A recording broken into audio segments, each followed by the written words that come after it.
რატომ იყო რევოლუციამდელი ბავშვი გონება ჩლუნგი? იმიტომ რომ მას არ ქონდა სათამაშო. ნუ აქ თლად საქმე თოჯინებთან არ გვაქვს.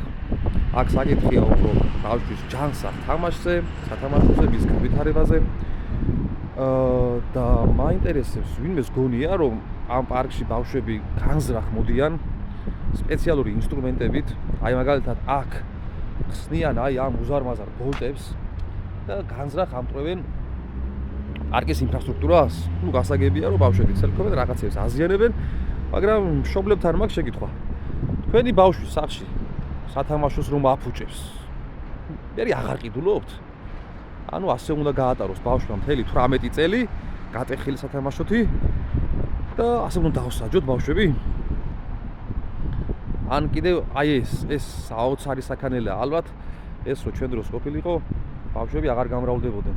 აი აქ რო ბავშვი დაჯდება, აი ამაზე წარმოიდგინეთ.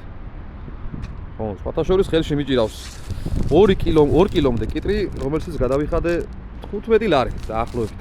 დიდი მადლობა მთავრობას, რომ პროდუქტები გაიაფეს, თორემ შეიძლება გადავიხადა ბევრად უფრო ძველი 20-25 ლარი.